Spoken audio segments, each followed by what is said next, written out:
Posséder de l'immobilier, faire du business, apprendre aux autres boxeurs, m'aidera pas à aller au paradis. Combien parmi vous croyez qu'il y a un être suprême? Qui croit qu'il y a un Dieu? Qui croit qu'il y a un pouvoir qui a créé le soleil, la lune et les étoiles? Combien parmi vous ne croyez pas que tout ça est arrivé comme ça? Quelqu'un de plus intelligent a créé ça. Combien parmi vous croyez qu'il y a un Dieu? Combien parmi vous croyez qu'il n'y a pas de Dieu? Ok. Qu'il n'y a pas de Dieu. Si je vous disais, pour ceux qui ne croient pas en Dieu, si je vous disais que ce verre est apparu de lui-même, il s'est créé lui-même, aucun homme n'a fait ce verre, est-ce que tu le croirais? Est-ce que tu croirais que ce truc s'est fait lui-même? Non, quand je vous dis ça, vous n'y croyez pas, n'est-ce pas? Non, elle n'y croit pas non plus. Si je vous disais que ce plateau télé est apparu de lui-même en existence, et qu'aucun homme ne l'a fait, vous diriez que Mohamed Ali est un fou. Donc ce verre ne peut pas se créer lui-même. Si je vous disais que vos habits que vous portez se sont cousus eux-mêmes, personne ne les a créés, ces habits se sont créés eux-mêmes, vous ne me croirez pas. Mais si vos habits n'ont pas pu se faire seuls, si le verre n'a pas pu se faire seul, si ce building n'a pas pu se faire tout seul, comment est-ce que la Lune est apparue là-haut? Comment est-ce que les étoiles, Jupiter, Neptune et Mars, et le Soleil, comment est-ce que la nature, comment tout ça est apparu si personne de plus intelligent ne l'a planifié? Donc ce que je veux dire c'est que je crois qu'on sera jugé.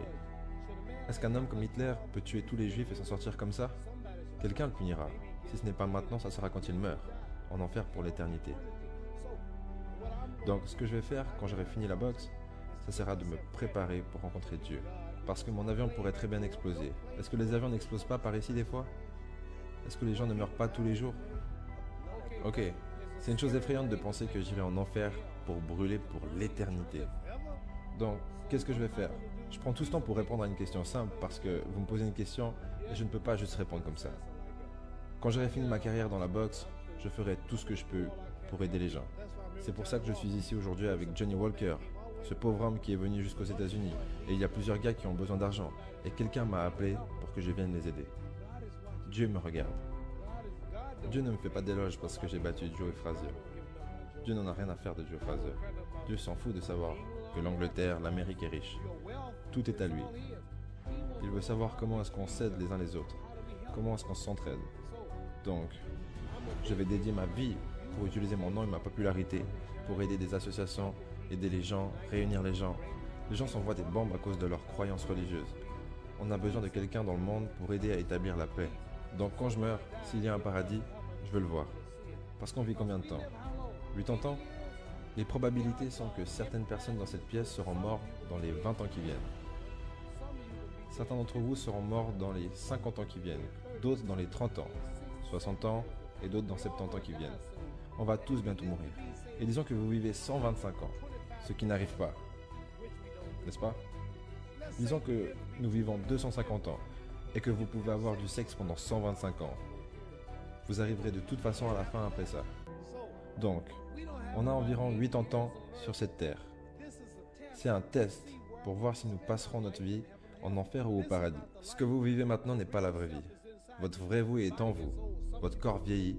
Allez voir dans un miroir. Vous allez perdre vos dents, vos cheveux vous abandonneront, votre corps fatiguera, mais votre âme et votre esprit ne mourront jamais. Ces choses vivront pour toujours. Donc votre corps est juste une maison pour votre âme et votre esprit. Dieu nous teste pour voir comment est-ce que l'on vit, comment est-ce que l'on se traite, pour ensuite que l'on puisse découvrir notre vraie maison au paradis. Donc toutes ces choses physiques ne dureront pas très longtemps. Donc ma voiture, ce building sera toujours ici lorsque l'homme qui l'a construit sera mort. Il y a beaucoup de rois et de reines d'Angleterre, ils sont tous morts. Après le roi actuel, un autre suivra. Donc on ne restera pas là, nous sommes juste des occupants. On ne possède rien. Même vos enfants ne sont pas à vous. Si vous pensez que je mens, même votre femme n'est pas à vous. Vous mourrez et revenez une année après et allez dormir dans votre chambre à coucher et vous verrez si votre femme est toute seule. Vous ne possédez pas votre femme. J'ai divorcé. Vous avez peut-être entendu parler de ça. Et mes 4 enfants appellent un autre homme papa maintenant. Ils ne me voient plus maintenant. Vous ne possédez pas vos enfants. Vous ne possédez pas votre famille. Donc qu'est-ce que je suis en train de dire? La chose la plus importante dans la vie, c'est qu'est-ce qui va se passer quand vous mourrez? Irez-vous en enfer ou au paradis pour l'éternité? À quel point est-ce que l'éternité c'est long? Imaginons, prenons le désert du Sahara. Il y a beaucoup de sable dans le désert du Sahara, n'est-ce pas?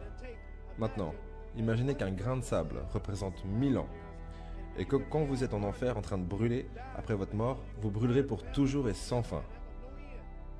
Combien de temps ça veut dire? Pour vous donner une idée, si on revient sur ce désert, je vous ai dit d'attendre 1000 ans. Et tous les 1000 ans, vous prendrez un grain de sable jusqu'à ce que le désert soit vide. Ok? Attendez 1000 ans, prenez un grain de sable. Attendez 1000 ans de plus avant de prendre le prochain grain de sable. Continuez à faire ça jusqu'à ce que le désert soit totalement vide. Je veux dire, les États-Unis n'ont que 200 ans. Il y a donc 800 ans de plus avant le prochain millier. Donc moi, ça me fait juste peur de savoir que je peux mourir un jour et aller en enfer. Je suis dans un avion qui pourrait exploser. Je suis toujours en train de voyager. Et de devoir aller en enfer et que Dieu me juge. La police, par exemple, je pourrais tuer des gens, je pourrais voler des gens. Les autorités ne pourraient ne pas m'attraper. Le FBI, Scotland Yard ne m'attraperont peut-être pas. Mais quand je mourrai, quelqu'un me regarde et garde ses comptes. Et je ne pourrai pas m'enfuir. Et je brûlerai pour toujours et à jamais. J'irai au paradis. Donc, qu'est-ce que je ferai quand j'aurai fini la boxe? Je n'ai que 16 ans pour être productif. Donc, je vais me préparer à rencontrer Dieu et aller au meilleur endroit. Ça fait